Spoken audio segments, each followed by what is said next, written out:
সে ছিল অনাথ এবং তার ছোট্ট কুঁড়ে ঘরে একা থাকত। নোমান ছিল সৎ, পরিশ্রমী এবং দয়ালু, কিন্তু দারিদ্র্য ছিল তার সবচেয়ে বড় চ্যালেঞ্জ। গ্রামের লোকেরা তাকে পছন্দ করত, কিন্তু কেউ তার সাহায্যে এগিয়ে আসতো না। একদিন নোমান জঙ্গলে কাঠ কাটতে গিয়েছিল। কাজ করতে করতে সে একটি সোনালী ঝিকিমিকি দেখতে পেল। কাছে গিয়ে সে দেখল একটি সুন্দর সোনার পাখি গাছের ডালে বসে আছে। পাখিটি এতই অসাধারণ ছিল যে তার প্রতিটি পালক সোনার তৈরি। নোমান এমন পাখি কখনো দেখেনি। নোমান পাখিটিকে জিজ্ঞাসা করল, তুমি কে? এখানে কেন এসেছো? পাখি হেসে বলল, আমি একটি জাদুকরী পাখি যে আমার কাছে সত্যিকারের হৃদয় নিয়ে আসে। আমি তার সাহায্য করি। নোমান বলল, আমি গরিব, আমার কাছে খাওয়ার জন্য যথেষ্ট খাবার নেই, পরার জন্য ভালো কাপড় নেই। তুমি কি আমাকে সাহায্য করবে? পাখি তার চোখের দিকে তাকিয়ে তার সততা দেখল। সে বলল, আমি অবশ্যই তোমাকে সাহায্য করব, তবে তোমাকে একটি প্রতিশ্রুতি দিতে হবে। তুমি যা পাবে তা অন্যদের সঙ্গে ভাগ করে নিবে। নোমান তৎক্ষণাৎ প্রতিশ্রুতি দিল। পাখি তার একটি পালক ঝাঁকালো আর সেই পালক মাটিতে পড়ল। পালকটি ছিল খাঁটি সোনার। নোমানের আনন্দের সীমা ছিল না। সে পাখির কাছে কৃতজ্ঞতা জানালো এবং পালকটি বাজারে বিক্রি করে দিল। পালক বিক্রি করে নোমান অনেক টাকা পেল। সেই টাকা দিয়ে নিজের জন্য খাবার আর কাপড় কিনল, কিন্তু বাকি টাকা গ্রামের গরিবদের মধ্যে বিলিয়ে দিল। তার দয়ার কথা চারদিকে ছড়িয়ে পড়ল। কিছুদিন পর পাখি আবার নোমানের কাছে এলো। এবার সে দুটি পালক দিল এবং বলল, তোমার সততা এবং অন্যদের জন্য ভাবার অভ্যাস আমাকে মুগ্ধ করেছে। এটি তোমার পুরস্কার। নোমান দুটি পালক বাজারে বিক্রি করলো এবং সেই টাকা দিয়ে গ্রামে একটি কুয়ো খনন করালো, যাতে লোকেরা পানীয় জল পায়। তার উদারতার কারণে গ্রামের লোকেরা তাকে সম্মানের চোখে দেখতে শুরু করলো। এখন নোমানের নাম শুধু একজন গরিব যুবক হিসেবে নয়, বরং একজন সত্যিকারের এবং নেক মানুষ হিসেবে পরিচিত হলো। কিছুকাল পর পাখি আবার এলো এবং বলল, নোমান, তোমার নেকদিলি আমাকে নিশ্চিত করেছে যে তুমি একজন সত্যিকারের মানুষ। আমি এখন তোমাকে আরেকটি উপহার দেব। এই বলে সে আরেকটি পালক ফেলল। নোমান এবার সেই টাকা দিয়ে গ্রামে একটি বিদ্যালয় তৈরি করালো, যাতে শিশুরা শিক্ষা পায়। যে শিশুরা আগে সারাদিন এদিক ওদিক ঘুরত, তারা এখন পড়াশোনা শুরু করলো। নোমানের প্রচেষ্টায় গ্রামের জীবন বদলে গেল। পাখি প্রতিবার নোমানের সঙ্গে দেখা করত এবং তাকে কিছু টাকা দিত, আর নোমান সেটি শুধুমাত্র অন্যদের ভালোর জন্য ব্যবহার করত। ধীরে ধীরে গ্রাম সমৃদ্ধ হয়ে উঠল।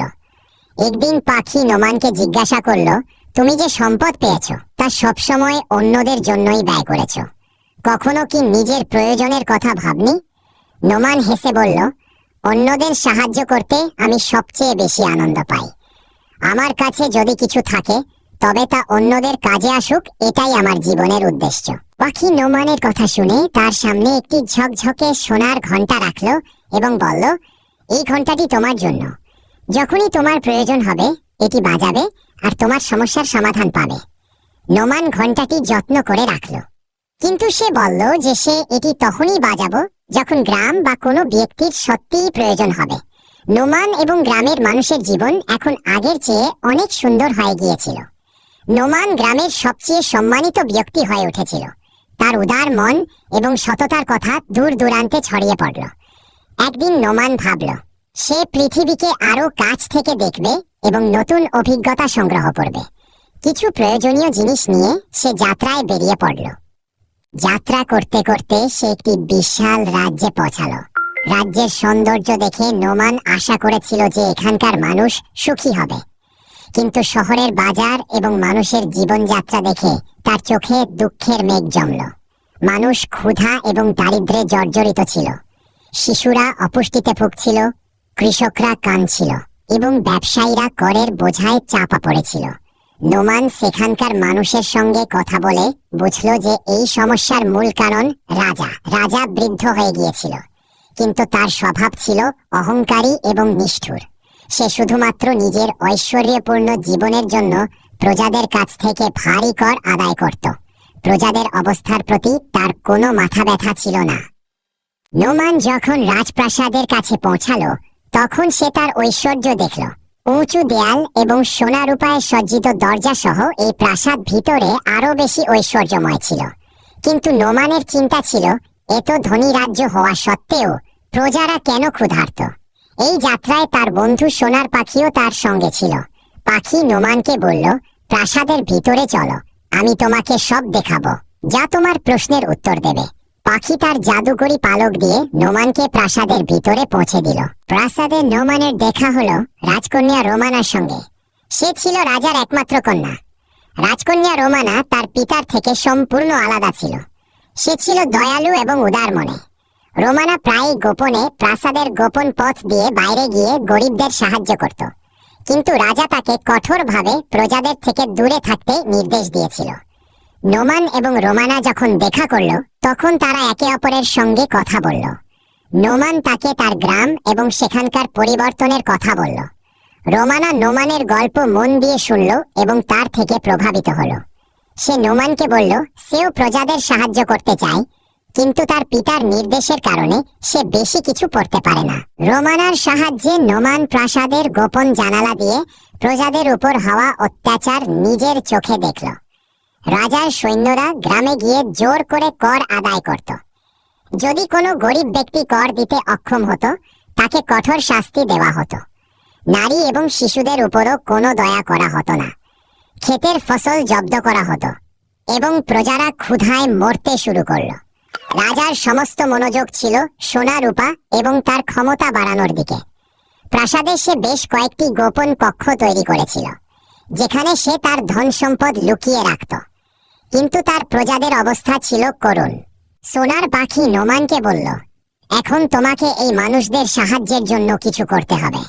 এই রাজা কখনো তার প্রজাদের ভালো করবে না, কিন্তু তোমার মতো সাহসী এবং নেক ব্যক্তির জন্য এটি অসম্ভব নয়। নোমান পাখি এবং রোমানার সঙ্গে মিলে একটি পরিকল্পনা তৈরি করল। রোমানা প্রাসাদের গোপন পথ এবং ধনভাণ্ডার সম্পর্কে জানালো। নোমান ঠিক করল, সে রাজার প্রজাদের তাদের অধিকার ফিরিয়ে দেবে এবং রাজার অত্যাচারের অবসান করবে। নোমান এবং রোমানা প্রাসাদের গোপন পথের তথ্য সংগ্রহ করল। রোমানা জানালো, রাজা প্রাসাদের তলার ঘরে একটি বিশাল ধনভাণ্ডার লুকিয়ে রেখেছে। এই ধনভাণ্ডার প্রজাদের কাছ থেকে লুট করা টাকা এবং জিনিসপত্রে ভরা ছিল, কিন্তু এই ধনভাণ্ডারে পৌঁছানোর জন্য অনেক বিপজ্জনক প্রহরী, ফাঁদ এবং দরজা ছিল। নোমান ভাবল, এই ধনভাণ্ডার প্রজাদের এটি তাদের ফিরিয়ে দিতে হবে, কিন্তু সাবধানে কাজ করতে হবে যাতে রাজা এর কোনো ইঙ্গিত না পায়। সোনার পাখি তার জাদুকরি পালক দিয়ে নোমান এবং রোমানাকে প্রাসাদের গোপন তলার ঘরে পৌঁছাতে সাহায্য করো। তারা দেখল তলার ঘরে সোনা রূপার স্তূপ, মূল্যবান রত্ন এবং অসংখ্য অমূল্য জিনিস পড়ে আছে। নোমান দেখে রেগে গেল। রাজা প্রজাদের ক্ষুধার্ত ও কষ্টে রেখে নিজে ঐশ্বর্য উপভোগ করছে।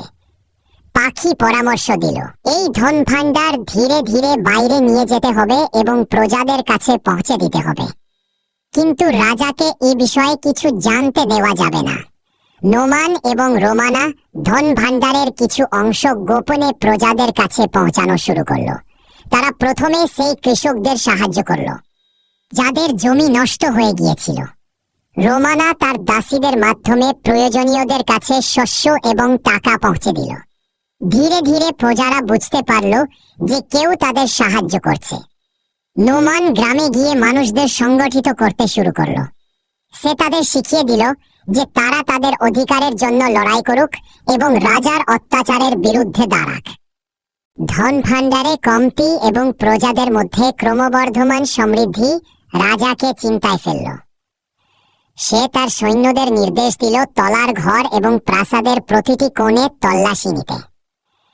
কিন্তু নোমান এবং রোমানা পাখির সাহায্যে প্রতিবার সৈন্যদের ফাঁকি দিল। রাজার ধীরে ধীরে সন্দেহ হতে লাগলো যে কেউ প্রাসাদের ভেতর থেকে প্রতারণা করছে। সে তার রাজকন্যার উপরও নজর রাখার জন্য গুপ্তচর নিযুক্ত করল। একদিন রাজা রোমানাকে তার দরবারে ডেকে কঠোরভাবে জিজ্ঞাসা করল, তুমি কি আমার বিরুদ্ধে ষড়যন্ত্র করছো? আমাকে সত্যি বলো।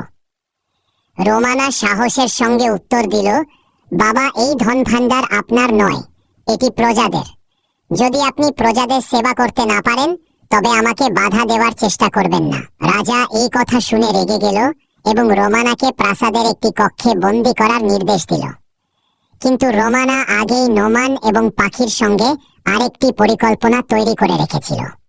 নোমান পাখির সাহায্যে প্রজাদের একত্রিত করল এবং তাদের রাজার বিরুদ্ধে দাঁড়ানোর সাহস দিল।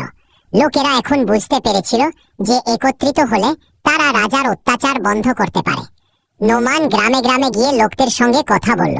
সে জানালো যে রাজার ধন ভাণ্ডারে যে সম্পদ আছে তা তাদের পরিশ্রম থেকে লুট করা হয়েছে। প্রজারা এখন জেগে উঠেছিল। তারা ঠিক করলো যে তারা রাজার অত্যাচারের বিরুদ্ধে দাঁড়াবে। নোমান প্রতিটি গ্রাম থেকে যুবক, কৃষক এবং কারিগরদের নিয়ে একটি সেনা তৈরি করল। রাজকন্যা রোমানা, যিনি প্রাসাদে বন্দী ছিলেন, তার বিশ্বস্ত সেবকদের মাধ্যমে নোমানের কাছে বার্তা পাঠালেন। তিনি প্রাসাদের নিরাপত্তা এবং রাজার সেনার শক্তি সম্পর্কে গুরুত্বপূর্ণ তথ্য দিলেন।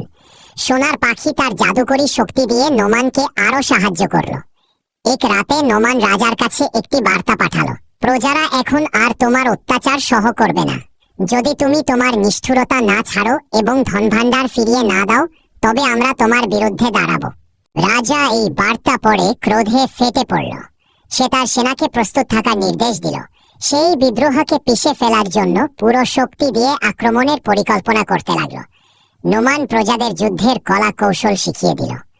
কৃষকরা, যারা তাদের হাল এবং কাস্তের সঙ্গে অভ্যস্ত ছিল, এখন অস্ত্র তুলে নিল। গ্রামের নারীরাও এই সংগ্রামে সাহায্য করতে এগিয়ে এলো। তারা সৈন্যদের জন্য খাবার তৈরি করত, আহতদের সেবা করত এবং ফাঁদ তৈরি করত। সোনার পাখি নোমানকে বলল যে প্রাসাদের চারপাশের নিরাপত্তা খুব শক্তিশালী। সেখানে পৌঁছানোর জন্য তাদের জঙ্গলের গোপন পথ ব্যবহার করতে হবে। নোমান এই পথ খুঁজে বের করার জন্য কিছু বিশ্বস্ত লোক পাঠালো। রাজা তার সৈন্যদের গ্রামে আক্রমণ করতে পাঠালো যাতে বিদ্রোহ শুরুতেই দমন করা যায়। কিন্তু নোমান এবং তার সেনা জঙ্গলের কিনারায় রাজা সৈন্যদের ঘিরে ফেলল। প্রথম যুদ্ধে নোমানের সেনা রাজার সেনাদের হারিয়ে তাদের অস্ত্র কেড়ে নিল। এই জয় প্রজাদের জন্য একটি বড় প্রেরণা হলো। এখন মানুষের বিশ্বাস হয়েছিল তারা রাজাকে পরাজিত করতে পারে। কয়েকদিন পর নোমান প্রাসাদে আক্রমণের পরিকল্পনা করল। রাতের অন্ধকারে নোমান, রোমানার সেবক এবং প্রজাদের সেনা প্রাসাদের দিকে অগ্রসর হলো। সোনার পাখি তার জাদুকারী পালক দিয়ে সৈন্যদের লুকিয়ে রাখল এবং শত্রুদের বিভ্রান্ত করল। প্রাসাদের দরজায় রাজার সৈন্যরা মোতায়েন ছিল। নোমান এবং তার সেনা যখন দরজায় আঘাত করল, তখন একটি বড় সংঘর্ষ শুরু হলো। নোমান তার সঙ্গীদের আলাদা আলাদা দলে ভাগ করেছিল। একটি দল মূল দরজায় আক্রমণ করল, আরেকটি দল প্রাসাদের পেছনের গোপন পথ দিয়ে ভেতরে প্রবেশ করল। প্রাসাদের ভেতরে প্রবেশ করতেই নোমান এবং তার সেনার মুখোমুখি হল রাজার বিশেষ নিরাপত্তা বাহিনীর। এই যুদ্ধ ছিল অত্যন্ত কঠিন।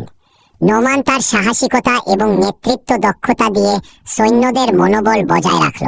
রাজকন্যা রোমানা, যিনি তার কক্ষে বন্দী ছিলেন, তার সেবকদের সাহায্যে তালা ভেঙে বেরিয়ে এলেন এবং প্রাসাদের ভেতরে বিদ্রোহীদের জন্য পথ পরিষ্কার করতে লাগলেন। রাজা নিজে তলোয়ার তুলে নিল এবং তার সেনার সঙ্গে প্রাসাদের মূল কক্ষে নোমানের মুখোমুখি হল। সে বৃদ্ধ হলেও তার শক্তি এবং নিষ্ঠুরতা তখনও অটুট ছিল। নোমান এবং রাজার মধ্যে সরাসরি যুদ্ধ শুরু হলো।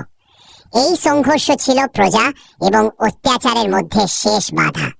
যুদ্ধ এবং বিদ্রোহের প্রস্তুতির সময় নোমান এবং রাজকন্যা রোমানার মধ্যে একটি অনন্য সম্পর্ক গড়ে উঠেছিল।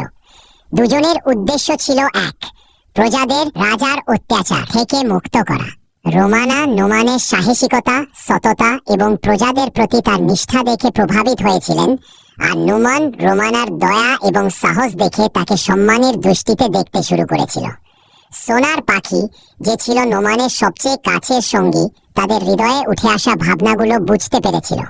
সে দেখল যে নোমান এবং রোমানার মধ্যে একটি অকথিত ভালোবাসা আছে, কিন্তু তারা তাদের কর্তব্যে এতটাই নিমগ্ন ছিল যে এটি উপলব্ধি করতে পারছিল না।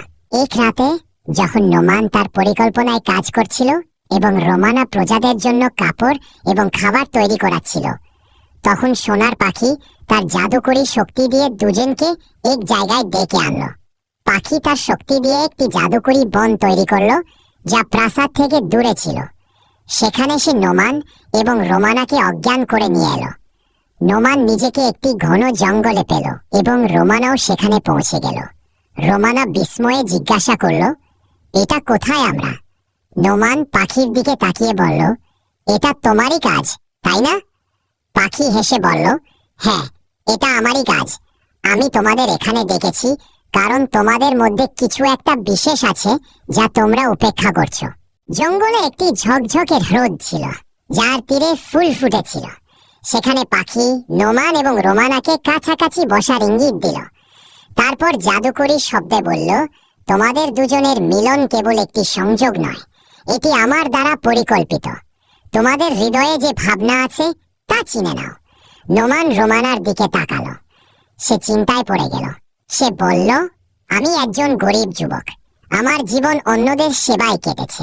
আমি কি রাজকন্যার যোগ্য? রোমানা তৎক্ষণাৎ উত্তর দিল, নোমান, তোমার সততা, তোমার সাহস এবং তোমার ভালোবাসাই তোমাকে মহান করে। আমার কাছে তোমার হৃদয়ের সবচেয়ে বড় সম্পদ। পাখি তার জাদুকরী শক্তি দিয়ে দুজনকে তাদের হৃদয়ের গভীরতা দেখতে সাহায্য করল।